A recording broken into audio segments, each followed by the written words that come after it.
What is going on, guys? Welcome to the Reformed Reader, the channel where we review different forms of media through the lens of a Christian who is under the authority of the scriptures. My name is Josh, and today we're going to be doing a book review of Dark Matter by Blake Crouch.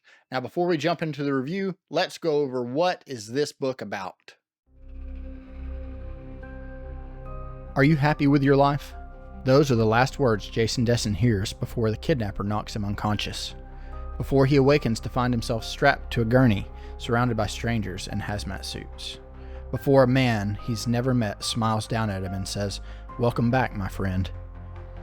In this world he's woken up to, Jason's life is not the one he knows. His wife is not his wife. His son was never born. And Jason is not an ordinary college professor, but a celebrated genius who has achieved something remarkable, something impossible. Is it this life or the other that's the dream? And even if the home he remembers is real, how will Jason make it back to the family he loves?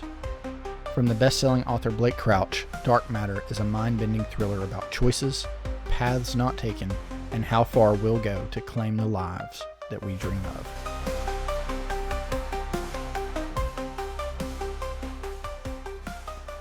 Alright guys, the way that I normally structure my reviews is I go over the good, the bad, and the ugly. The good being the things about the book that I enjoyed, the bad being the things that I didn't like so much, and these are going to be preferential things like maybe a character or the writing style.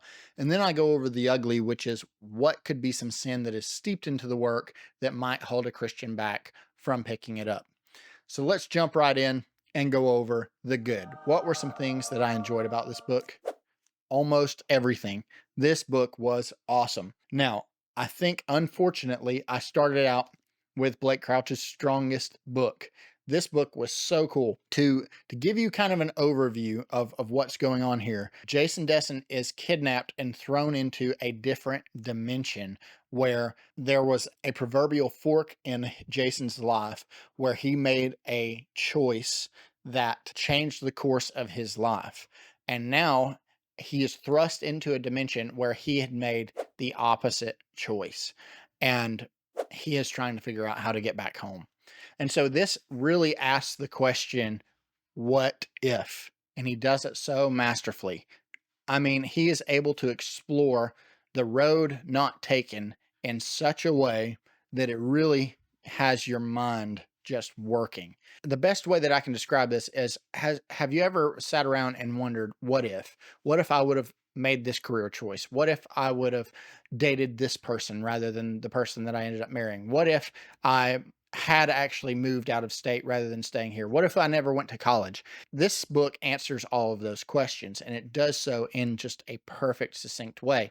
This book focuses more on the setting and the plot and less so of the characters. Now, I don't want to diminish the way that Blake Crouch has written our characters because he does an excellent job. But when you're reading these types of sci-fi, that's more of the hard sci-fi and more of the here and now kind of sci-fi, the characters usually take a back seat.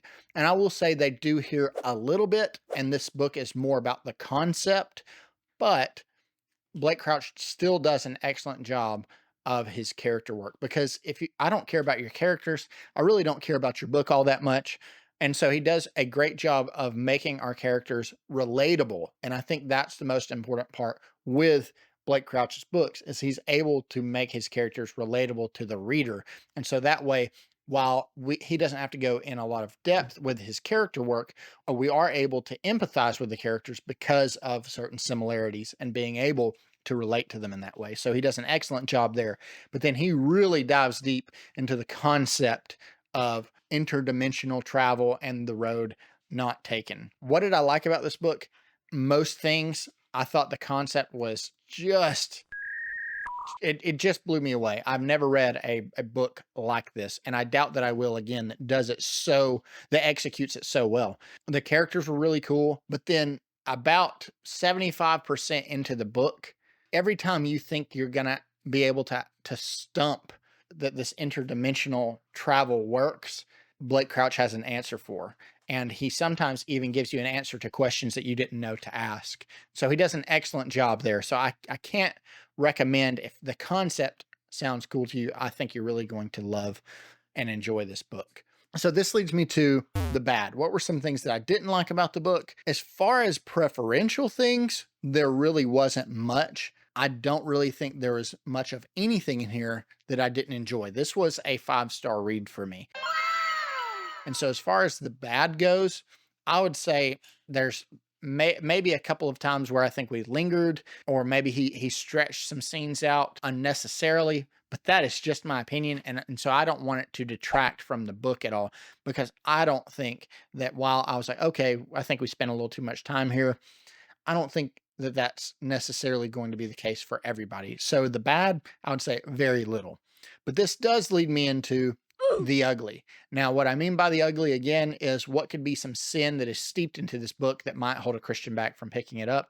And there's quite a bit. I break this down into 5 categories, starting with violence and brutality. I gave this a 5. Now, this book isn't really all that violent or brutal, but when it is, it's pretty violent and brutal. So there are times where murder takes place, where kidnapping takes place, and this book overall is sort of gloomy. There's not really a lot of hope that you see in the book. And so if that doesn't really sound like something that you're up for, I would say maybe this isn't the book for you, because it's kind of dour for the most part. But like I said, it's not an overly violent book, but when it is violent, it does get fairly violent and descriptive. And so then this leads me into category 2, which is sexually explicit content. And I gave this a 6, unfortunately. There is one scene in particular that I think Blake Crouch spends a little too much time on, because when you're talking about interdimensional travel and you are from a dimension where you married your current wife, but then you're thrown into another dimension to where she is no longer your wife, then it asks the question, like, what would you do? And as you could probably assume, what takes place there. I think that was really unnecessary. I think there definitely could have been a more of a fade to black type scene there. So he definitely went into more detail than I was comfortable with. On top of that, well, I don't want to get into spoilers, but just know there are a few scenes in here that are explicit in nature, and I will just kind of leave it there. So if you're wanting a book that has 0 sexually explicit content in it, this isn't the book for you. This leads me into category 3, which is language. And I also gave this a 6. The language can get heavy at times. Emotions get high. Emotions get ramped up in the story because a man's life has been taken from him, and he is doing anything and everything that he can to get back to them. So because the emotional stakes are so high, this will obviously evoke certain words and feelings from our characters, and they do come out vocally and verbally at times. For the most part, the language is pretty tame. But at times it does get fairly heavy. So again, if you're looking for a book that has 0 language in it, this probably is not the book for you. This leads me into category 4, which is gratuitous inclusions. I gave this a 2.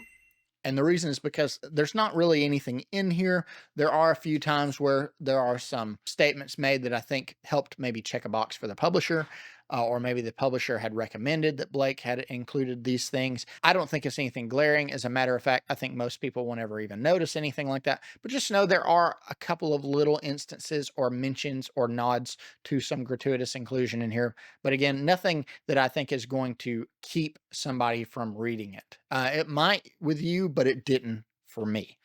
And then this leads me into category number 5, which is going to be dark themes. Are there any dark themes that are steeped into the work?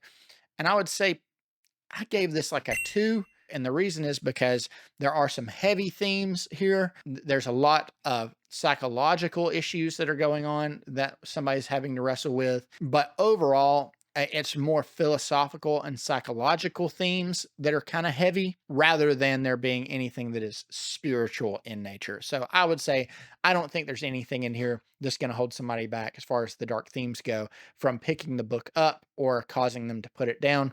But there are heavier topics at times that are talked about. And so this leads me to the final question, which is, would I recommend this to a Christian? And the answer is absolutely I would, but it is going to take a specific type of person. For people that love the concept of the road not traveled, or answering, what if, or what would my life look like if I would have made this decision rather than this? How would my life be different? That concept sounds good to you, then I think you're really going to love this book. It really answers a lot of those questions. And it also shows you, obviously, by the end of it, that the life that you have is actually the life that you want. Don't think that this ends in hopelessness. It doesn't. Like I said, it is kind of heavy at times. So would I recommend it to a Christian? Yes, I would. It's just going to take a particular nerd like me, somebody that likes science fiction or some of the heavier science fiction, that loves more of a thriller type book, or that really asks the question, what if, and you're trying to see what types of answers our author is coming up with. If that sounds good to you, I think you'll really enjoy this. I think that if you don't really care for sci-fi, or you don't really want to dive into that, I would say if you're looking for a book that has zero language, zero violence, and zero explicit content, this may not be the book for you, and that maybe I would look somewhere else. But to me, this really worked. I would say if you enjoyed the show, just completely disregard that and read the book, because it is far superior. So yeah, I really enjoyed it. It was a 5-star read for me, and it has caused me to pick up other books from Blake Crouch, and I will continue to. So I highly recommend Dark Matter by Blake Crouch. Guys, if you've read this book, let me know down in the comment section below if you enjoyed it or if you hated it. I love talking to you guys. So leave me a comment down below to let me know if you like the book, or if you're looking forward to picking up the book, or if you have any questions about it. Just message me. I'm happy to answer any questions that you may have about the book. So other than that, guys, thank you so much for watching. I appreciate each and every one of you, and I will see you on the next one.